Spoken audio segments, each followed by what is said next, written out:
Tópico 2 agora, o Espírito Santo e Jesus Cristo. Já estudamos diversas vezes sobre a Santíssima Trindade. O Senhor Jesus e o Espírito Santo são só Deus, juntamente com o Pai, visto que a Trindade é a união de três pessoas distintas, iguais em glória, poder e majestade. Então vamos estudar nesta igualdade, né? Pai, Filho e Espírito Santo. Então, três pessoas, um Deus só. Subtópico 1, pericorese. É um termo teológico desconhecido no meio evangélico que expressa a relação intratrinitariana do Pai, do Filho e do Espírito Santo, ou seja, a habitação das pessoas da Trindade uma na outra. Cada pessoa está nas outras e cada uma se dá às duas outras.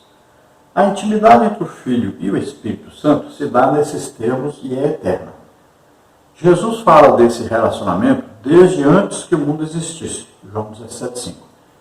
E em outro momento, ele diz a Filipe: não crês tu que eu estou no Pai e que o Pai está em mim? João 14,10. O Espírito está também nessa Trindade. 1 Coríntios 2, 10 e 11. Então vamos ver essa palavra pericorese, né?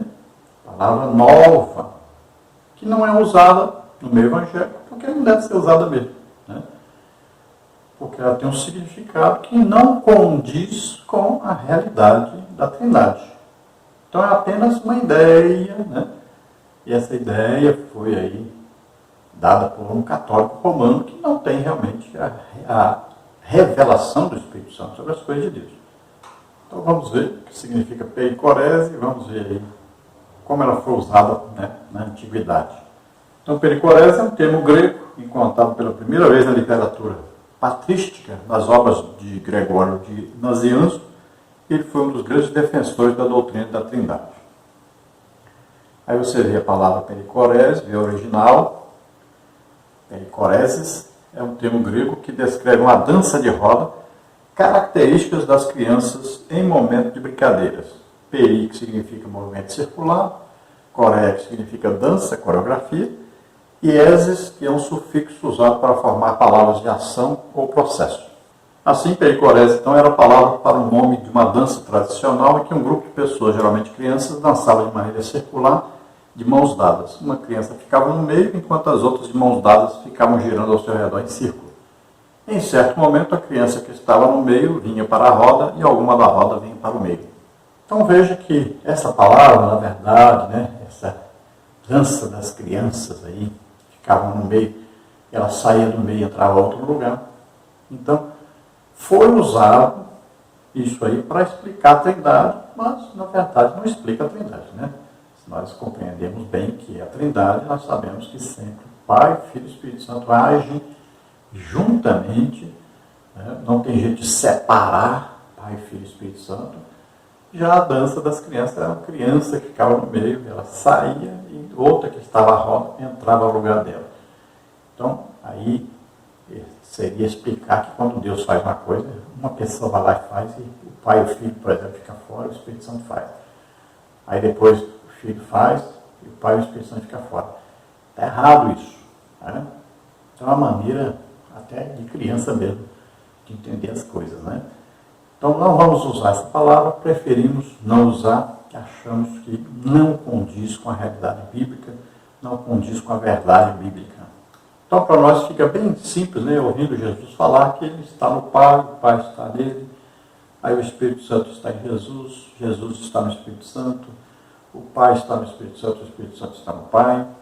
Deus é assim, Pai, Filho e Espírito Santo, inseparáveis. Tá? Subtópico 2, ele me glorificará. Como está em João 16,14. Houve época em que, entre nós assembleanos, alguns questionavam a adoração do Espírito Santo. O argumento era baseado numa interpretação equivocada das palavras de Jesus. E ele me glorificará, porque há de receber o que é meu. João 16,14. Ainda hoje é comum ouvir alguém dizer que o Espírito Santo não deve ser adorado, porque é ele que glorifica a Cristo. Tal argumento é equivocado, pois o Pai glorifica também o Filho. João 17,5. E nem por isso se diz que o Pai não deve ser adorado. Se o Espírito é Deus, logo pode ser adorado. Do contrário, seria um Deus de segunda categoria. E isso não existe na fé cristã. A intimidade entre o Filho e o Espírito Santo se dá nesses termos: pericorés e é eterna. Novamente, vamos tirar essa palavra pericorés daí. Veja bem, antigamente, eu me lembro dessa época, nós estávamos vivendo um grande avivamento imperatriz. Nós tivemos ali 2 grandes avivamentos, e assim, milhares de pessoas batizadas no Espírito Santo. Milhares de crentes, inclusive até crentes de igrejas reformadas, que foram para ver o que estava acontecendo, e lá foram batizados no Espírito Santo. E é claro, foram expulsos dessas igrejas, das igrejas reformadas, porque não aceitavam que eles fossem batizados no Espírito Santo e estivessem falando em línguas. Então foram expulsos. Graças a Deus por isso que assim surgiram várias outras igrejas pentecostais. Graças a Deus. E cresceram bastante. Então veja só que nesta época já existia, há 30 anos atrás, eu me lembro bem claramente que nós cantávamos corinhos e entre os corinhos existia adoração ao Espírito Santo. E as pessoas criticavam a gente, perseguiam a gente no avivamento por causa disso. E eu cansei de dizer, gente, o Espírito Santo é Deus. E as pessoas não compreendiam, porque existia realmente essa doutrina aí, essa falsa doutrina, ensinando que não se podia adorar o Espírito Santo. Então nós podemos adorar o Espírito Santo, a Jesus, ao Pai, estamos adorando a Deus. Quando adoramos o Espírito Santo, estamos adorando a Deus. Quando adoramos a Jesus, estamos adorando a Deus. Quando adoramos ao Pai, estamos adorando a Deus. Subtópico 3, o efeito prático da pericorese. A verdade é que quando expressamos num culto glória a Deus, o Filho e o Espírito são glorificados no seu louvor. Filipenses 3,3. Da mesma maneira, quando damos glória a Jesus, o Pai e o Espírito Santo estão sendo também glorificados. Igualmente, quando se glorifica o Espírito Santo, o Pai e o Filho são glorificados juntamente. Apocalipse 5, 6, 13. De modo que a declaração do artigo de fé 27 do Credo de Atanásio, tanto a unidade na Trindade, como a Trindade na unidade deve ser adorada. Está fundamentada nas Escrituras. Tanto faz adorar Jesus separadamente, ou a qualquer das outras pessoas da Trindade, como adorar a Trindade. O Espírito Santo, portanto, é alguém como Jesus, da mesma substância, glória e poder. Então aí não tem nada a ver com pericorese, que eu já expliquei, que lá explica que uma pessoa entra e a outra sai. Então aí está errado já.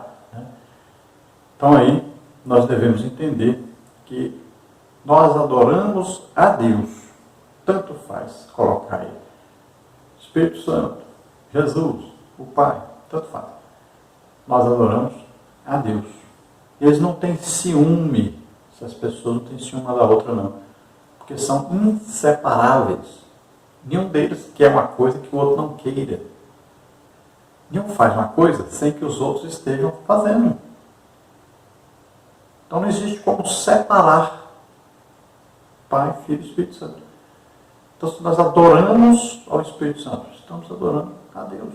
Adoramos a Jesus, estamos adorando a Deus. Adoramos ao Pai, estamos adorando a Deus. São inseparáveis as pessoas, é um Deus só. Nós só separamos para compreendermos. Não quer dizer que separou.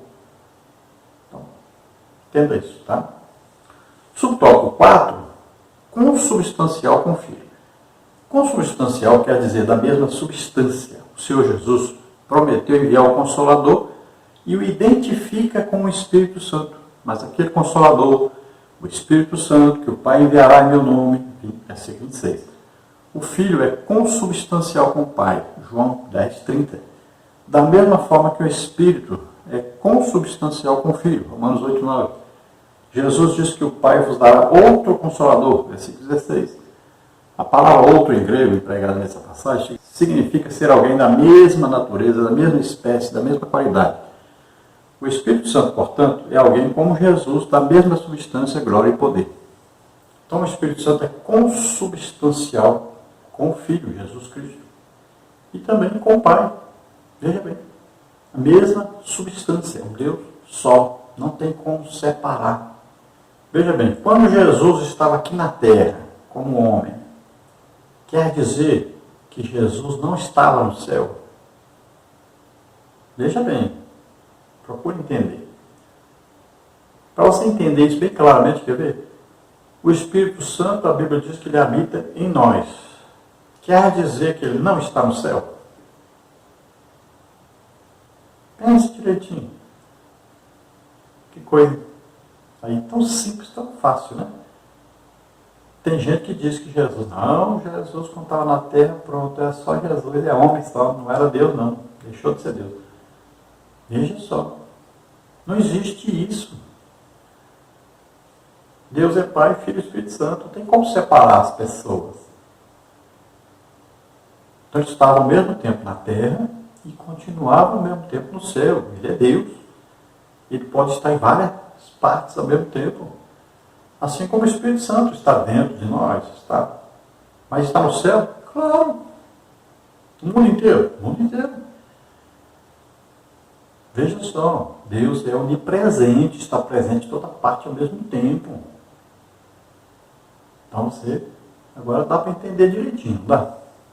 Então o Espírito Santo está em Jesus, Jesus está no Pai, Jesus está no Espírito Santo, o Pai está no Espírito Santo, olha só. É consubstancial, ou seja, um mesmo Deus. Tópico 3 agora, o Espírito Santo age no mundo e no ser humano. A atuação do Espírito Santo não se restringe aos corações humanos, ele age sobre a criação inteira. Ele atua no mundo e na igreja. Sua ação é ampla na vida humana, no passado, no presente e no futuro.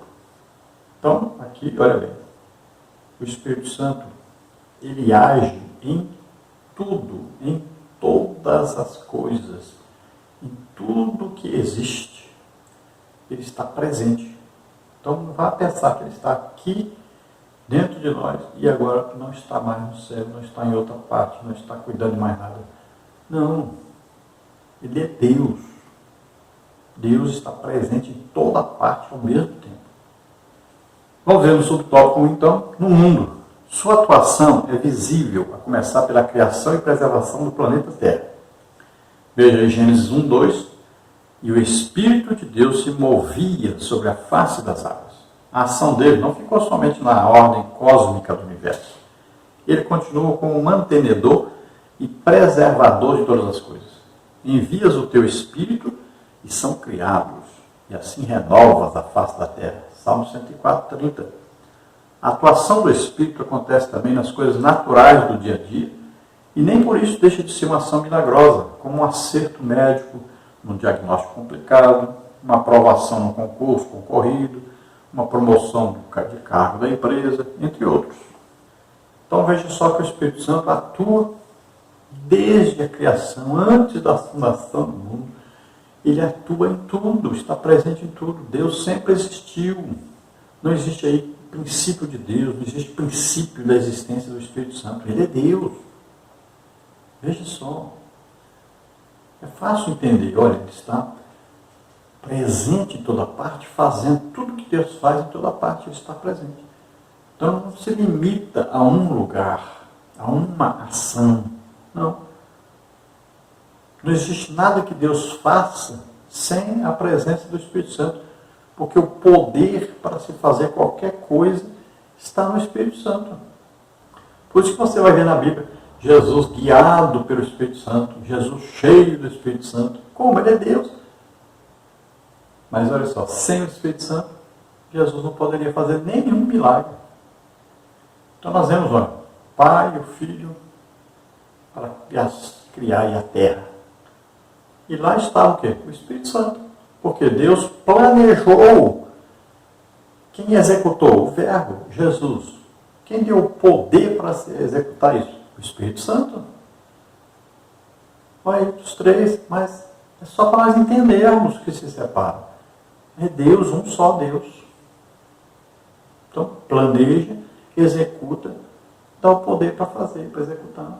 Olha aí, Deus mesmo, tudo é Deus, um Deus só. Olha aí, na salvação do homem, Deus Pai planejou, Jesus executou, veio morrer na cruz, no nosso lugar, e o Espírito Santo revelou. Olha, em tudo tudo que Deus faz, existe a presença Pai, Filho e Espírito Santo, mas é um Deus só. Para nós estudarmos, é que a gente separa isso aí. Subtópico 2, no plano divino da salvação. Então foi o Espírito Santo que conduziu a história da redenção humana por meio da nação escolhida de Israel, 1 de Pedro 1, 10 a 12. E inspirou os profetas, 2 de Pedro 1, 19 a 21. Sua presença está em toda a história dos antigos hebreus, como os 70 anciãos auxiliares de Moisés, Números 11, 25, e os dos demais heróis de Israel, como Otoniel, Gideão, Sansão, Davi, entre outros, como está em Juízes 6, 34, 14, 6, 1 Samuel 16, 13. O Espírito é a mesma pessoa com quem o pecador tem contato quando vem a Cristo, embora tal experiência não seja reconhecida ou identificada no início, pois é Ele que nos leva a Cristo. 1 Coríntios 12, 3. Então veja, o Espírito Santo esteve presente todo o tempo aí na redenção humana, no planejamento aí, na execução, no poder para ser realizado tudo, né? Aí na revelação de como seria isso. Então veja que o Espírito Santo inspirou todos os profetas a escreverem sobre o que iria acontecer no futuro. Todos os detalhes, antes de acontecer, ele já mandou escrever o que iria acontecer. Então tudo foi cumprimento de um plano pré-estabelecido. Então ele foi aí ajudando, né, tudo a se cumprir como estava escrito. Tudo houve interferência do Espírito Santo para que tudo fosse cumprido da maneira que já estava pré-estabelecido. Então, todos esses homens aí que profetizaram, que fizeram alguma coisa, tudo estava dentro de um plano organizado e agora com a participação do Espírito Santo para que tudo se cumprisse conforme a vontade de Deus. Qual era o plano da salvação? Um homem na terra que nunca pecou, aceitar pegar o pecado de todos sobre ele e morrer na cruz no lugar de todos. Depois ressuscitar.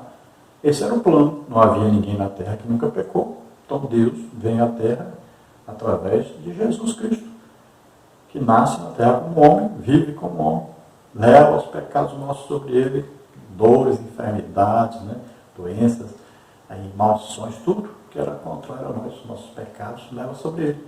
Morre em nosso lugar e ressuscitou. Então o plano foi feito e foi executado. E o Espírito Santo deu poder e revela isso para nós.